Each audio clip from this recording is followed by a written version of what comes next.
지내셨어요? 오늘은 구수한 들깨 수제비를 소개해드려요. 통밀 반죽이지만 얇게 밀어서 호로록 가볍게 드실 수 있는 수제비랍니다. 먼저 통밀가루 2컵을 담으시고요. 소금은 2꼬집 정도 뿌려주세요. 물은 1컵을 넣을 거예요. 수저로 잘 섞어주고 손으로 반죽해주세요.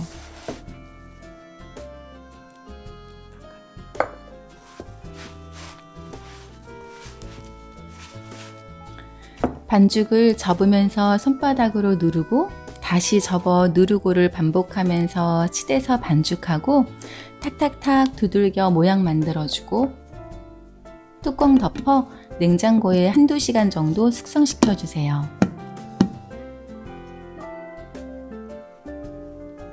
냄비에 물을 부을게요. 오늘은 들깨가루를 사용할 거라 따로 채수를 준비하지 않았어요. 감자는 도톰하게 썰어서 넣어주세요.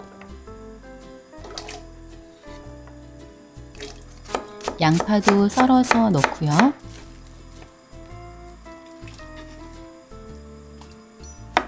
표고버섯도 썰어서 넣어주세요. 마른 표고를 사용하신다면 물 양을 조금 늘리시고 먼저 넣고 끓여주다가 감자, 양파를 넣으셔야 해요. 반죽을 가져왔어요. 저는 지금 남편과 둘이서 먹을 거라 절반만 사용할게요. 남은 절반은 마르지 않게 지퍼락에 담아 보관하고요. 밀가루 좀 뿌리고요. 반죽을 떼서 손으로 조물조물 넓적하게 만들어주세요.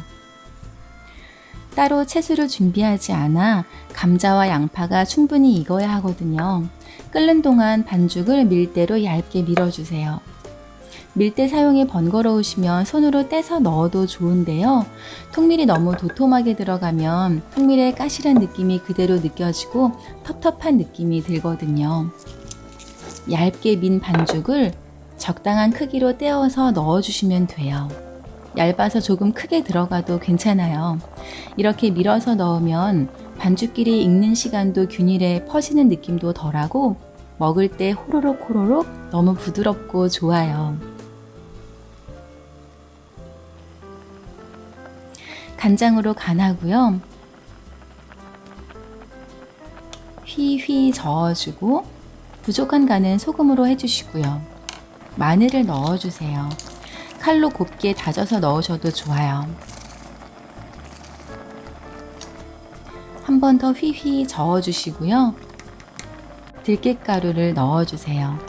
들깨가루 양은 취향에 맞게 조절하실 수 있어요. 걸쭉한 국물보다 맑은 국물을 선호하신다면 조금만 넣으셔도 되겠어요. 구수한 향이 느껴지시나요? 참 맛있어 보이죠? 들깨 수제비에서 깻잎은 킥이라고 할 수 있어요. 구수한 수제비를 먹다가 깻잎을 씹으면 입안이 개운해지거든요.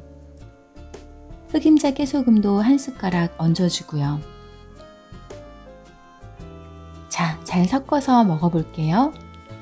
통밀 수제비지만 호로록 가볍게 먹을 수 있어서 좋아요.